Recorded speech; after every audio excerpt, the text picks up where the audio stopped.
अपने जमाने की जानी मानी एक्ट्रेस स्मिता पाटिल को हर कोई जानता है।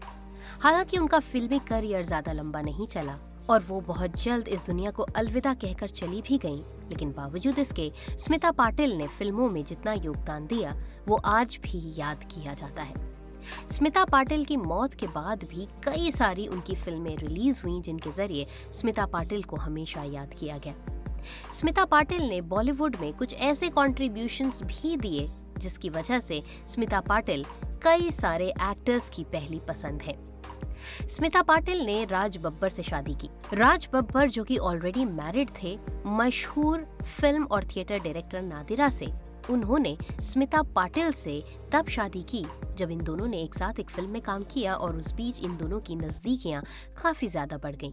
हालांकि इसके बाद जब राज बब्बर ने स्मिता पाटिल से शादी करने के लिए अपनी पहली पत्नी को छोड़ा तो उस समय स्मिता पाटिल की छवि काफी खराब भी हुई। दूसरों का घर तोड़ने वाली महिला के तौर पर स्मिता पाटिल को पुकारा जाने लगा, लेकिन स्मिता पाटिल एक बेहतरीन अदाकारा थी। हालांकि उन्होंने एज ए न्यूज रीडर अपने करियर की शुरुआत की। उस समय तक कोई भी ये नहीं जानता था कि स्मिता पाटिल आगे चलकर एक बेहतरीन अदाकारा बनेंगी और नॉन कमर्शियल फिल्म्स के बाद कमर्शियल फिल्म्स की रानी बनकर उभरेंगी।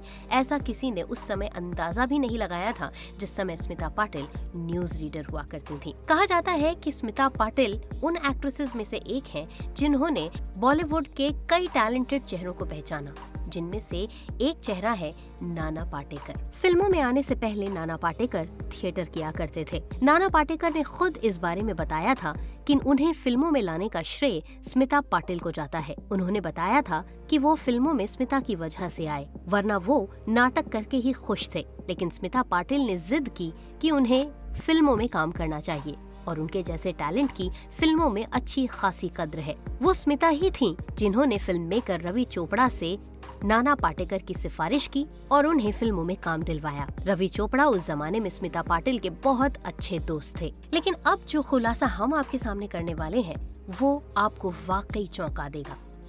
बॉलीवुड के बेताज बादशाह अमिताभ बच्चन फिल्मों में किस कदर पॉपुलर रहे, लेकिन उनकी जिंदगी में फिल्म के एक शूट के दौरान ही जब उन्हें चोट लगी तो इसकी वजह से न सिर्फ उनका पूरा परिवार बल्कि अमिताभ बच्चन के पूरे फैंस स्तब्ध रह गए थे। जब लोगों को इस एक्सीडेंट के बारे में पता चला जो कि फिल्म कुली के सेट में अमिताभ बच्चन के साथ हुआ था तो लोग उस समय हैरान रह गए थे।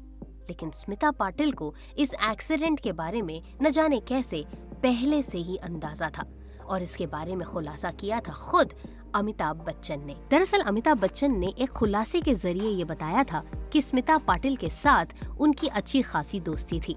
नमक हलाल और शक्ति जैसी फिल्मों में काम करने के बाद वो दोनों एक दूसरे के काफी अच्छे दोस्त हो गए थे। एक दिन जब अमिताभ बच्चन बेंगलुरु में थे तो रात को लगभग 2 बजे उन्हें स्मिता पाटिल का फोन आया। जनरली उन्हें स्मिता पाटिल का फोन इतनी रात को कभी नहीं आया और उन्होंने कभी भी इतनी रात को स्मिता पाटिल से फोन पर बात नहीं की। लेकिन जब उनका फोन रात को 2 बजे आया तो अमिताभ बच्चन को साफ एहसास हुआ कि जरूर कुछ न कुछ इमरजेंसी है जिसकी वजह से स्मिता उन्हें रात को 2 बजे फोन कर रही हैं। लिहाजा उन्होंने फोन उठाया और स्मिता से बात की। स्मिता ने उनसे पूछा कि क्या वो ठीक है, जिसके जवाब में उन्होंने कहा कि हाँ, मैं बिल्कुल ठीक हूँ। जब अमिताभ बच्चन ने उनसे इतनी रात गए फोन करने के बारे में पूछा तो स्मिता ने कहा कि उन्होंने अमित को लेकर एक काफी बुरा सपना देखा है और इसीलिए रात में ही अमिताभ को फोन किया। इसके बाद अगले दिन जब अमिताभ बच्चन कुली के सेट पर शूटिंग के लिए पहुंचे तो वहाँ ये भयंकर हादसा हुआ जिसकी वजह से अमिताभ बच्चन जिंदगी और मौत के बीच में झूल रहे थे।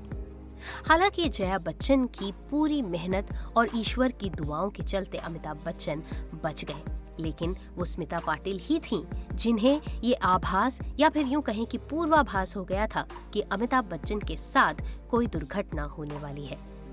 तो ये था हमारा आज का वीडियो जिसके जरिए हमने आपको बॉलीवुड एक्ट्रेस स्मिता पाटिल की जिंदगी से जुड़े हुए कुछ ऐसे फैक्ट्स बताए जिन्हें जानकर शायद आपको थोड़ी सी हैरानी तो जरूर हुई होगी। वीडियो अच्छा लगा हो तो चैनल को सब्सक्राइब कीजिए, पेज को फॉलो कीजिए और इसी तरह से हमारे साथ जुड़ते चले जाइए। अगले वीडियो के साथ बहुत जल्द होती है आपसे दोबारा मुलाकात। तब तक के लिए नमस्कार।